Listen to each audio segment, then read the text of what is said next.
El apóstol Santiago, que recibió de Jesucristo la comisión de predicar a los españoles el Evangelio, según entiende Santo Tomás de Villanueva, el cumplimiento de la petición hecha al Hijo de Dios por la madre de los Zebedeos, después que con sumos trabajos y penosas peregrinaciones puso en ejecución la voluntad de su Maestro, viniendo a predicar a esta región dichosa, no ha olvidado jamás desde el cielo el promover con su poderosa intercesión sus felicidades, procurándolas muchas veces con repetidos milagros. La Iglesia de España, justamente agradecida a tan benéfico patrono y padre de su fe, celebra con solemnes festividades los principales favores que ha recibido de su mano. Uno de ellos, y el más considerable después del primitivo de su predicación, es la aparición portentosa de este santo apóstol, con que libró a España de la mayor ignominia, peleando en sus batallas y capitaneando sus escuadrones para darla una victoria enteramente milagrosa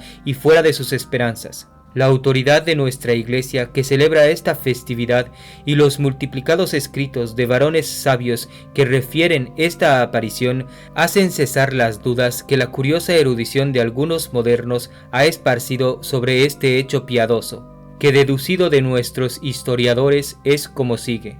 En el tiempo del cobarde y lúbrico Mauregato, llegó España a un estado de infelicidad y de impotencia, igual al de soberbia y de poder a que había subido la dominación de los sarracenos. Estragadas con la ociosidad y con los vicios las costumbres de los cristianos, se habían olvidado de aquel antiguo valor en las armas que diera que entender por espacio de más de 2 siglos a la reina de las naciones, y más posteriormente, bajo la guía de un Pelayo, había tenido a raya la pujanza y osadía de los moros. Conociendo estos después la debilidad de los príncipes españoles, llevaron su insolencia hasta el exceso de pedirles un tributo tan inicuo como vergonzoso. Consistía este en pagar anualmente 100 doncellas casaderas, que se sorteaban entre las más nobles y hermosas, para servir a la incontinencia de los bárbaros. Los españoles vivían por esta causa en una continua amargura,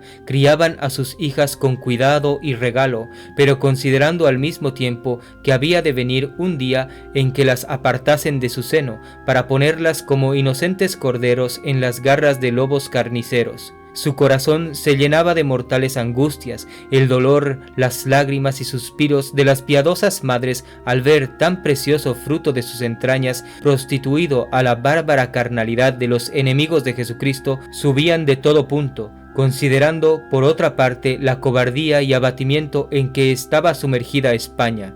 Las inocentes doncellas se veían precisadas a dejar el amado seno de sus padres, sus parientes, sus amigas, la tierra amada en que habían sido criadas y alejarse de la sacrosanta religión en que habían sido educadas, para vivir con una gente bárbara y feroz, embrutecida con los excesos de la carnalidad y ciega con las tinieblas de una brutal superstición.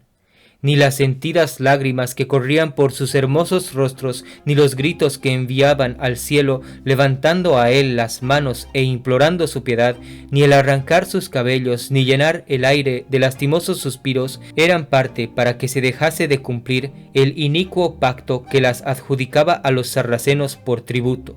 Tanta calamidad, tan vergonzosa miseria, no había esperanza de que cesase en nuestra España, sino un especial patrocinio del cielo, porque las fuerzas excesivamente inferiores a las de los bárbaros, la cobardía que se había apoderado de los corazones viciosos y el hábito que habían contraído los españoles con la infamia, cerraban las puertas a todo humano socorro. Quiso finalmente el cielo poner término a tanta desventura, infundiendo en el corazón de Ramiro, príncipe glorioso que mandaba por entonces a los españoles, el generoso pensamiento de quitar de su pueblo este escándalo afrentoso. Era el rey de los moros a la sazón Abderramán II, hombre soberbio y feroz, que con la prosperidad de las victorias que había conseguido contra su tío en el principio de su reinado, se había hecho mucho más poderoso e insolente. Deseaba con ansia mover guerra contra los cristianos, por lo cual buscaba algún pretexto especioso.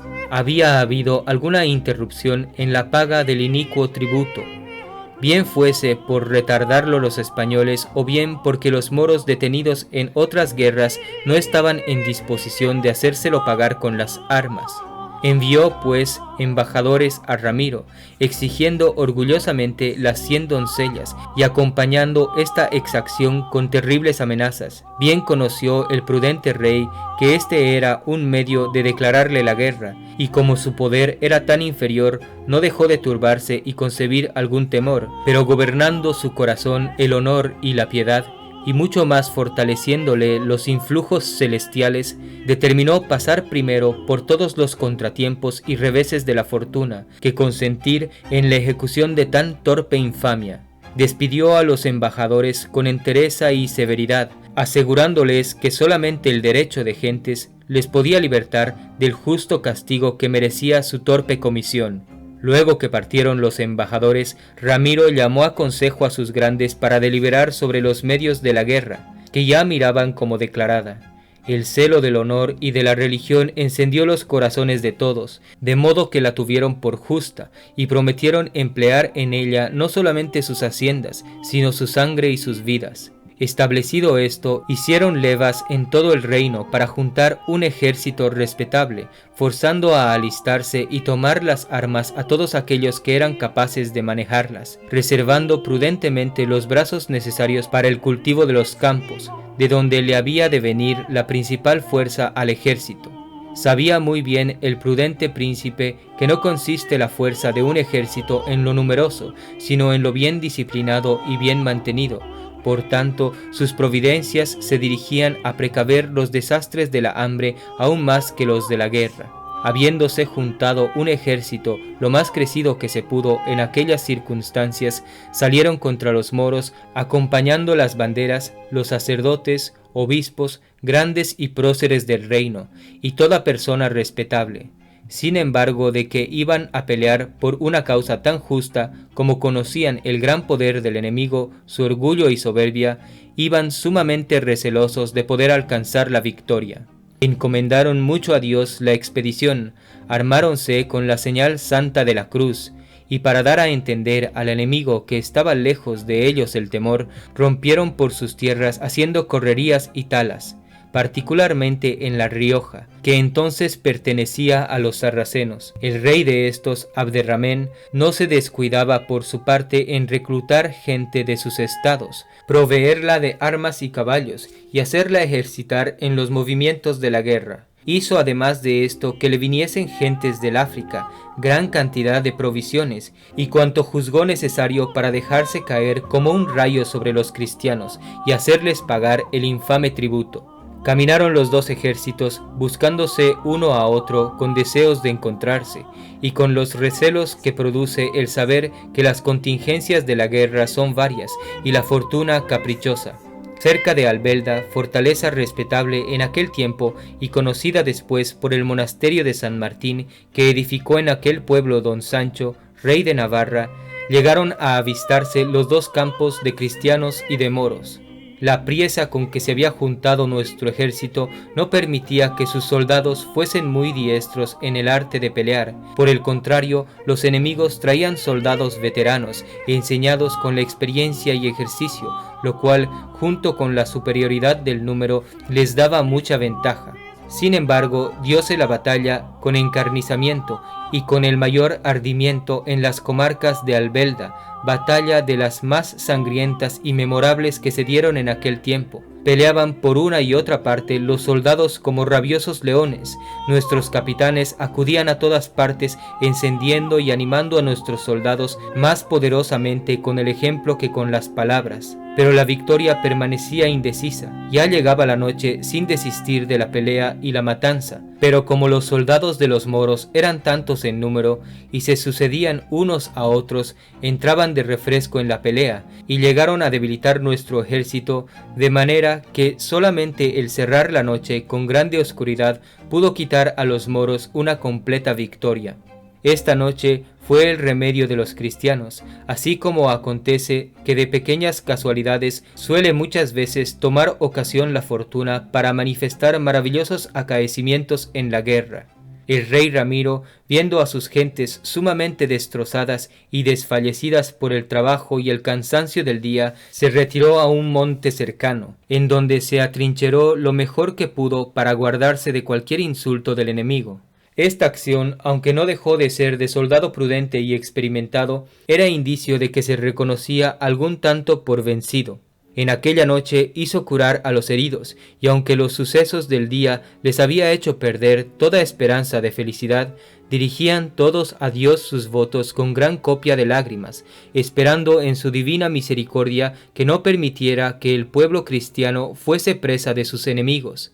El rey, lleno de amargura y de dolor, enviaba sus suspiros al cielo implorando su piedad y solicitando que aplacase sus enojos. Quebrantado de su misma tristeza, se quedó dormido, y entre sueños vio al apóstol Santiago, que con grande majestad y grandeza confortaba su corazón, exhortándole a que diese la batalla, con la certidumbre de que conseguiría la victoria. Con un anuncio tan feliz, despertó el rey sumamente regocijado, y mandando juntar inmediatamente a los prelados y a los grandes, les hizo un discurso lleno de confianza y animosidad en estos términos. Todos cuantos estáis presentes, oh esforzados varones, sabéis tan bien como yo la triste situación en que nos hallamos. La batalla de ayer fue para nosotros más bien adversa que favorable, y hubiéramos sido vencidos si a nuestra debilidad y corto número no hubiera favorecido la noche. Gran parte de nuestros bravos soldados yacen muertos en esa campaña. Sabéis cuán considerable es la de los heridos, y que el temor de suerte más funesta tiene a los demás amedrentados. Los enemigos, que por su número nos eran superiores, han cobrado nuevas fuerzas con nuestro destrozo y con los beneficios que lograron ayer de la fortuna. El honor y la religión nos han juntado en este sitio. Huir es cosa vergonzosa, permanecer atrincherados sin esperanza de socorro es cosa imprudente, y así no nos queda otro medio que volver a la pelea y verter, si fuese menester, nuestra sangre en defensa de la patria, del honor y de la religión. Ensanchad vuestros corazones y confiad en cuanto nos falta de fuerzas naturales y de socorro humano, otro tanto suplirá el cielo con sus beneficios. Avivad la fe en vuestras almas, y no creáis que es superstición lo que vais a oír. Sabed que esta noche se me ha aparecido en sueños el apóstol Santiago, y me ha certificado de la victoria contra nuestros enemigos. Fijad, pues, una santa confianza en vuestros corazones, que aunque la fácil credulidad, apoyada en ligeros motivos, es criminal, es mayor delito todavía la falta de fe, cuando el cielo la atestigua con sus maravillas en tan críticas circunstancias. Ea pues, amigos, arrojad todo el temor de vuestros pechos. Por no pagar un infame tributo, juzgasteis debido derramar vuestra sangre. Ahora ya no hay medio. O quedar esclavos y cautivos de los moros, o vencerlos en batalla, abatiendo su orgullo, defendiendo nuestra libertad, rescatando el honor de nuestras hijas y poniendo en salvo los augustos misterios de la santa religión que profesamos. Pronunciado este discurso que hizo en los soldados y grandes todo el efecto que deseaba y refrescadas sus tropas, mandó ordenar los escuadrones y dar la señal de pelea. Nuestros soldados, cual si fueran bravos leones, acometieron a los enemigos, apellidando a grandes voces a Santiago, de donde tiene su origen la costumbre de decir los españoles al tiempo de acometer: Santiago cierra a España. Sorprendiéronse los sarracenos al ver el ímpetu y valor con que les acometían unos enemigos a quienes contaban por vencidos, y creció más su confusión con los favores que nos vinieron del cielo. Santiago, cumpliendo la palabra que había dado al rey entre sueños de auxiliar sus tropas, se dejó ver en el aire cercado de una luz resplandeciente que deslumbraba y producía contrarios efectos. En los cristianos, valor, alegría y confianza, y en los moros, tristeza, terror y espanto. Venía el santo apóstol montado en un caballo blanco más que la nieve. En la una mano traía un estandarte con la señal de la cruz, y en la otra una fulminante espada que parecía un rayo según la velocidad con que la esgrimía. Púsose al frente de nuestras tropas, y con su vista creció en éstas el denuedo y la confianza, y de las sarracenas se apoderó tal terror que se pusieron en precipitada fuga. Siguieron los nuestros el alcance, y en él mataron 60.000 moros, apoderándose después de muchos lugares y tierras que estaban en su poder, entre ellos Albelda y Calahorra. Consiguióse esta milagrosa y memorable victoria en el año del Señor 844 y segundo del reinado de Ramiro.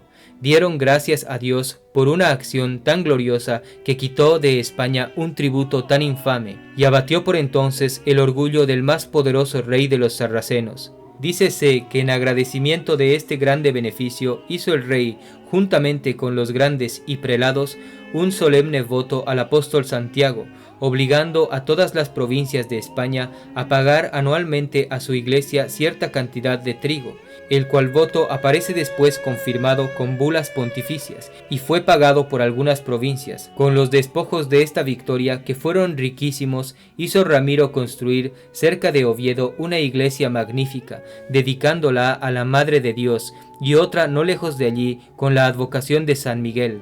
Agradecida la Iglesia de España a tan singular beneficio, celebrada en este día esta portentosa aparición, reconociendo en ella a Santiago no solamente por padre de su fe, sino también por su patrono.